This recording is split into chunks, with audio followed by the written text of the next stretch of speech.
नमस्कार, बहुत स्वागत आपका। मैं आपके साथ में सचिन पाटिल। आप देख रहे हैं 24/7 और 9 PM की शुरुआत करेंगे हम सबसे बड़ी खबर से। आज भारत ने क्या किया? भारत ने एक ऐसा सिस्टम तैयार कर लिया है जिससे चलती ट्रेन से हम मिसाइल छोड़ सकते हैं। भारत ने बुधवार को पहली बार रेल बेस्ड मोबाइल लॉन्चर के माध्यम से मध्यम दूरी की अग्नि प्राइम बैलिस्टिक मिसाइल का सफल परीक्षण किया। ये जो आप मेरे पीछे देख रहे हैं, ये उसी की एक वीडियो है। रेल बेस्ड का मतलब है कि ये लॉन्चर रेल पटरियों पर चलने वाला है और वहीं से मिसाइल को दाग सकता है। समझिए, मतलब अगर जंग हो जाए तो हम दुश्मन देश पर कहीं से भी, जहां रेल पटरी है और ट्रेन है, वहां से मिसाइल दाग सकते हैं। ये मिसाइल जो 2000 किलोमीटर की दूरी तक निशाना लगा सकती है और इसमें कई अत्याधुनिक क्षमताएं हैं। रक्षा मंत्री राजनाथ सिंह ने इस उपलब्धि पर DRDO, स्ट्रेटेजिक फोर्सेस कमांड और सशस्त्र बलों को बधाई दी। DRDO ने भी इसे स्ट्रेटेजिक बलों के लिए एक बड़ा फोर्स मल्टीप्लायर बताया है।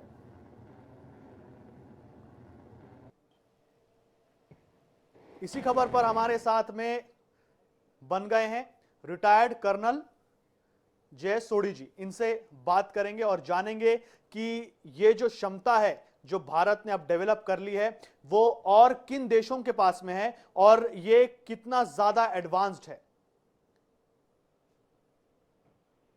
सोढ़ी जी, बहुत नमस्कार आपका हमारे चैनल पर। मैं आपसे ये जानना चाहता हूं कि ये जो वीडियो हम देख रहे हैं, जो राजनाथ सिंह डिफेंस मिनिस्टर ने ये वीडियो साझा किया और दिखाया कि अब रेल के माध्यम से भी हम मिसाइल्स को लॉन्च कर सकते हैं, रहने के लिए तो ये बहुत बड़ी उपलब्धि है। मैं आपसे जानना चाहता हूं कि ये क्यों इतनी ज्यादा अच्छी है, हम क्यों इस बात का जश्न मना रहे हैं और अभी दुनिया में ऐसे कौन से देश हैं जिनके पास ये टेक्नोलॉजी है?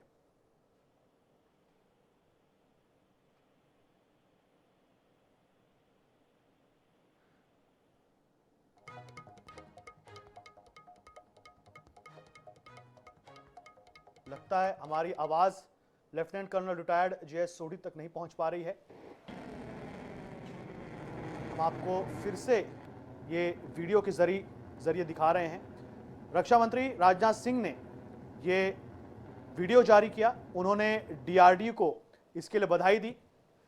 ट्रेन की पटरी है, वहां पे हम वहीं से इस मिसाइल को लॉन्च कर सकते हैं। ये रेल बेस्ड मोबाइल सिस्टम है, यानी कि यदि अरुणाचल प्रदेश से हमें कोई मिसाइल दागनी है और हमारे पास में कोई मिसाइल स्टेशन नहीं है तो हम रेलवेज के द्वारा ऐसे मिसाइल लॉन्च कर सकते हैं।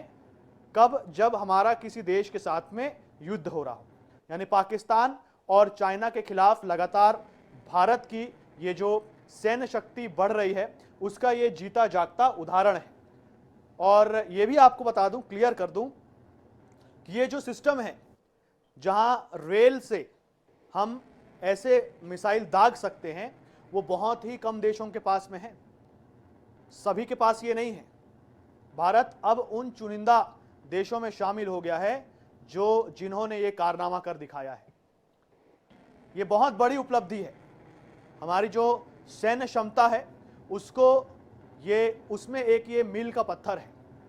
ये जो वीडियो है आज इसकी चर्चा दुनिया भर में हो रही है। जो हमारे दुश्मन देश हैं वो इस वीडियो को रीप्ले कर करके देख रहे हैं।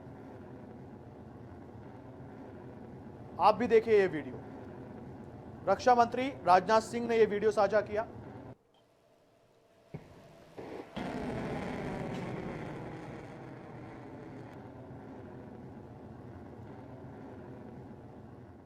ये मिसाइल 2 चरणों में काम करने वाली है। ओडिशा के चांदीपुर इंटीग्रेटेड टेस्ट रेंज से इसे लॉन्च किया गया। चुनिंदा देशों के ग्रुप में भारत अब शामिल हो गया है इस टेक्नोलॉजी के साथ। यह मिसाइल 2 चरणों में काम करने वाली, सतह से सतह पर मार करने वाली सॉलिड फ्यूल आधारित मिसाइल है। इसे कैनिस्टर यानी बंद डिब्बे जैसी प्रणाली से तुरंत दागा जा सकता है। रेल से दागने की वजह से यह प्रणाली देश के सबसे दुरुस्त इलाकों तक ले जाई जा सकती है। उनके अनुसार जहां रेल नेटवर्क है वहां से इसे आसानी से तैनात किया जा सकता है और दुश्मन के किसी भी ठिकाने को निशाना बनाया जा सकता है। इस वजह से इसे भारत की सामरिक शक्ति में बड़ी बढ़ोतरी माना जा रहा है।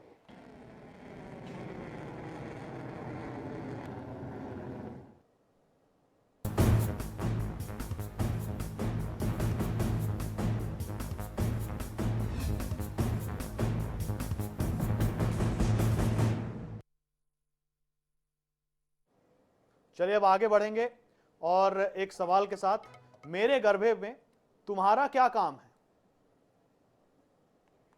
गुजरात के गांधीनगर जिले में नवरात्रि के मौके पर गरबा उत्सव के दौरान अचानक माहौल बिगड़ गया और यही जो माहौल बिगड़ा उसके वजह से ये सवाल हम आपसे पूछ रहे हैं कि मेरे गरबे में तुम्हारा क्या काम है। दरअसल देहगाम के बहियल गांव में रविवार देर रात हुए कार्यक्रम में अचानक पत्थरबाजी शुरू हो गई, जिसमें आई लव मोहम्मद के नारे भी लगाए गए।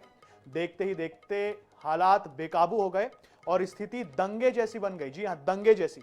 दरअसल नवरात्रि के गरबा पंडाल में जब भक्तजन नाच गाना कर रहे थे तभी कुछ लोगों ने पथराव शुरू कर दिया। पत्थरबाजी के बीच अफरा तफरी मच गई और कई लोग घायल हो गए। मौके पर मौजूद लोग आरोप लगा रहे हैं कि इस दौरान आई लव मोहम्मद के नारे भी लगाए गए, जिससे तनाव और बढ़ गया। पथराव और आगजनी की घटना में कई वाहन क्षतिग्रस्त हो गए, गाड़ियों के शीशे टूट गए और 2 दुकानों में आग लगा दी गई, जो पूरी तरह जलकर खाक हो गई। गांव के लोग भय और तनाव के माहौल में रात भर सहमे रहे। सूचना मिलते ही पुलिस मौके पर पहुंची और भीड़ को नियंत्रित करने में जुट गई। कई घंटों की मशक्कत के बाद हालात काबू में आए। फिलहाल गांव में शांति बनी हुई है, लेकिन भारी पुलिस बल तैनात कर दिया गया है ताकि स्थिति दोबारा ना बिगड़े।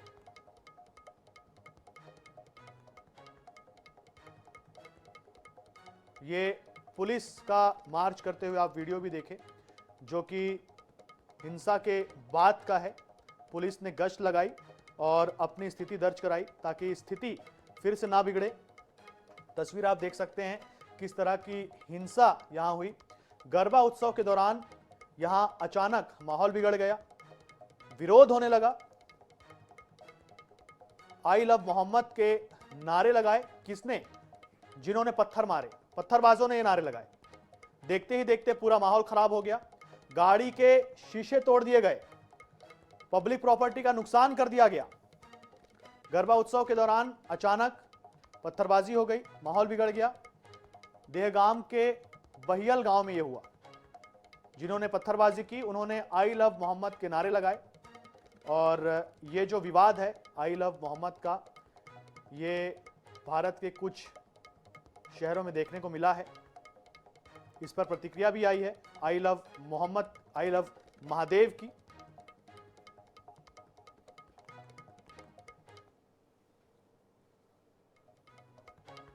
चलिए आगे बढ़ेंगे। राजधानी भोपाल में नवरात्रि के गरबा कार्यक्रमों में गैर हिंदुओं का प्रवेश वर्जित किया गया है। अब ग्वालियर में भी गरबा दांडिया में बिना आईडी के प्रवेश प्रतिबंधित कर दिया गया है।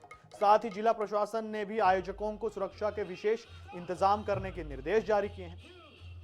दूसरी ओर बजरंग दल भी गरबा दांडिया कार्यक्रमों की निगरानी कर रहा है। साथ ही चेतावनी दी गई है कि अगर मुसलमानों को प्रवेश दिया गया तो वे उग्र प्रदर्शन करने को मजबूर होंगे।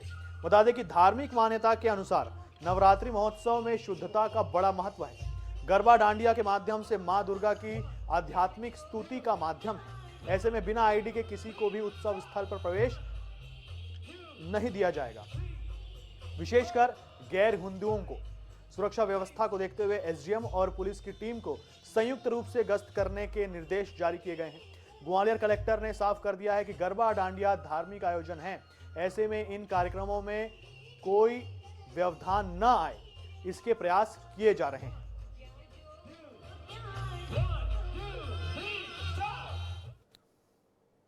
इसमें हमारे जो एसडीएम्स और पुलिस की पूरी टीम है, इसके साथ में जहां हमारे मेजर गरबा के आयोजन होते हैं, शाम को एक प्रकार से आप इसको गश्त के रूप में देख सकते हैं। सभी लोगों की विजिल वहां पर बनी हुई है और उद्देश्य बड़ा सा सिंपल सा है कि ये एक धार्मिक आयोजन है और इसमें एक तरीके से कहेंगे कि आइडेंटिटी देखने के बाद ही लोगों को एडमिशन मिले, यानी कि कोई भी बाहरी व्यक्ति आकर के जो वहाँ का जो सोशल फैब्रिक है, जो शांति प्रियता है, उसको भंग करने का प्रयास ना करे, ऐसी व्यवस्था आयोजक करें। भी चल रहा है गरबा को लेकर, या हमारा पूरा देश के अंदर अभियान चल रहा है बजरंग दल के द्वारा कि गरबा के अंदर मुस्लिम युवकों द्वारा वहाँ पर कोई कार्यक्रम प्रस्तुत ना किया जाए। हमारी हिंदू युवती के साथ में कोई भी मुस्लिम युवक नृत्य नहीं करे जब वो हमारे देवी देवता को मानते ही नहीं है, तो उनका वहाँ पर प्रवेश निषेध होना चाहिए। यदि ऐसा करने के लिए बजरंग दल भी इस आयोजनों पर निगरानी बनाए हुआ है।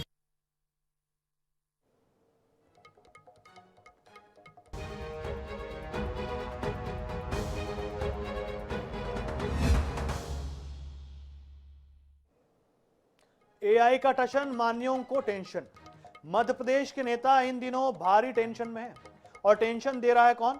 AI, artificial intelligence.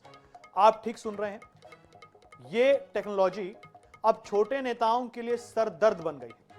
Madhya Pradesh के मंत्री, विधायक और सांसद ऐसे फोटो से परेशान हैं। कारण है मछली कांड सहित अन्य आरोपियों के साथ उनकी फोटो का वायरल होना। इसमें नेताओं को बदनाम करने की साजिश के तहत मंत्री, सांसद, विधायक और यहां तक कि पूर्व संगठन मंत्री तक को ड्रग तस्कर के साथ दिखाया जा रहा है। ताजा मामला शाहपुरा थाना क्षेत्र का है, जहां पूर्व संगठन मंत्री जितेंद्र लिटोरिया ने एफआईआर दर्ज कराई है। उन्होंने आरोप लगाया कि उनकी फोटो को एडिट कर कुटर्चित तरीके से सोशल मीडिया पर फैलाया गया। इससे पहले मंत्री कृष्णा गौर और विधायक रामेश्वर शर्मा भी इसी तरह की हरकत का शिकार होकर एफआईआर दर्ज करा चुके हैं। जांच में सामने आया है कि इस पूरे मामले में दिल्ली, कानपुर और विदिशा के कुछ अपराधियों का हाथ है। ये लोग ही एआई तकनीक का इस्तेमाल कर नकली फोटो, वीडियो तैयार कर सोशल मीडिया पर वायरल करते हैं। हालांकि अभी तक वे पुलिस की गिरफ्त से बाहर हैं। अब सवाल यह है कि टेक्नोलॉजी से कैसे लड़ा जाए। ये तो नेता हैं कि इनका दर्द आसानी से दिख भी रहा है, बिक भी रहा है और टिक भी रहा है। यही नहीं, इनकी शिकायतें सुनी भी जा रही है और एक्शन भी हो रहा है। लेकिन सोचिए, पूरे सोशल मीडिया पर ऐसे फेक इमेज की बाढ़ सी है। लड़कों के, लड़कियों के, स्कूल कॉलेज के स्टूडेंट्स के और अभिनेता अभिनेत्रियों के। तो अब इसका क्या इलाज है? इसी पर और यही एक गंभीर सवाल है कि किस तरीके से एआई का दुरुपयोग हो रहा है, जहां नेताओं के फोटोज आरोपियों के साथ लगा दिए जा रहे हैं और ग्राफिक्स के जरिए आपको फिर से बताएंगे कि किस तरीके से एआई माननीयों को बदनाम कर रहा है। यहां मछली के गुर्गे आशु उर्फ शाहरुख हसन की फोटो लगाई गई। तस्वीर आप साइड में देखते जा रहे हैं। ड्रग तस्कर यासीन मछली का गुर्गा है ये शाहरुख हसन। भाजपा जिला उपाध्यक्ष राम बंसल ने इसकी शिकायत की थी। विधायक रामेश्वर शर्मा का 5 जुलाई को जन्मदिन था। पूर्व संगठन मंत्री जितेंद्र लिटोरिया की मूल फोटो से छेड़छाड़ की गई। विधायक रामेश्वर शर्मा को गुलदस्ता भेंट करते ये फोटो भी वायरल हुई। ओरिजिनल फोटो और छेड़छाड़ी कर आशु के साथ फोटो लगा दी गई। विधायक रामेश्वर शर्मा के जन्मदिन का यह ओरिजिनल फोटो है। जितेंद्र लिटोरिया ने फोटो अपने फेसबुक आईडी पर पोस्ट किया था। विधायक रामेश्वर शर्मा की छवि धूमिल करने की कोशिश की गई। अवधपुरी निवासी बी शक्ति राव ने क्राइम ब्रांच में इसकी शिकायत की। तो पूरा घटनाक्रम आपको बता रहे हैं। मंत्री कृष्णा गौर के साथ पार्षद की फोटो से छेड़छाड़ की गई। बी शक्ति राव के चेहरे पर आशु हसन का फोटो लगाया गया। 16 जुलाई को वार्ड नंबर 60 में था बैग वितरण का कार्यक्रम। इसी कार्यक्रम के दौरान खींची गई फोटो से छेड़छाड़ की गई।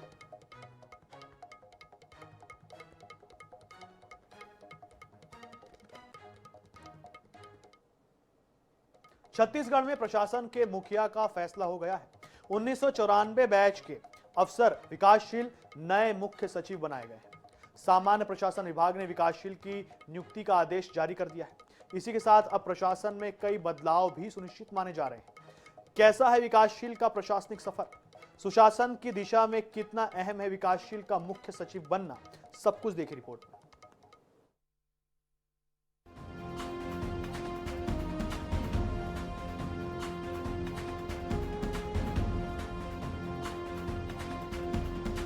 छत्तीसगढ़ की 13वें मुख्य सचिव के रूप में अब विकासशील कार्यभार संभालेंगे। इस पद के लिए अब तक सुब्रत साहू, मनोज पिंगुआ, रेणु पिल्ले और अमित अग्रवाल का नाम लिया जा रहा था। अमिताभ जैन के उत्तराधिकारी के रूप में विकासशील का चयन किया गया है। अब मुख्य सचिव बनने की रेस में शामिल रहे अफसरों को मंत्रालय से विदाई देकर दूसरी जिम्मेदारियां सौंपी जाएंगी। साथ ही 30 सितंबर को अमिताभ जैन का एक्सटेंशन खत्म होते ही उन्हें भी नई जिम्मेदारी सौंप दी जाएगी। माना जा रहा है कि अमिताभ जैन विद्युत नियामक आयोग के चेयरमैन बनाए जाएंगे। विकासशील के नए मुख्य सचिव बनने के बाद तय है कि प्रशासनिक स्तर पर भी कई बदलाव होंगे। कई सचिवों का विभाग बदलेगा।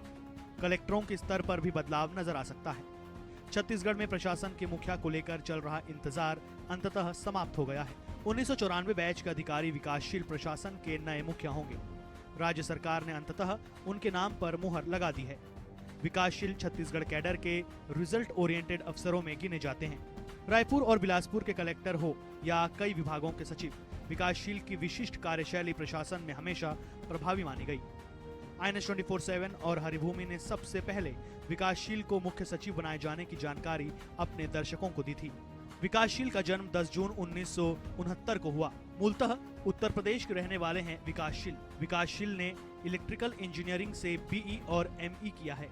विकासशील की पत्नी निधि छिब्बर भी छत्तीसगढ़ कैडर की IAS हैं। रायपुर और बिलासपुर के कलेक्टर रह चुके हैं विकासशील। छत्तीसगढ़ शासन के कई विभागों में सचिव रह चुके हैं। जनवरी 2024 से एशियन डेवलपमेंट बैंक के कार्यकारी निदेशक थे। छत्तीसगढ़ में वापसी के साथ अब मुख्य सचिव के रूप में कार्यभार संभालेंगे। बहरहाल विकासशील की नियुक्ति कई मायनों में बेहद खास होने जा रही है।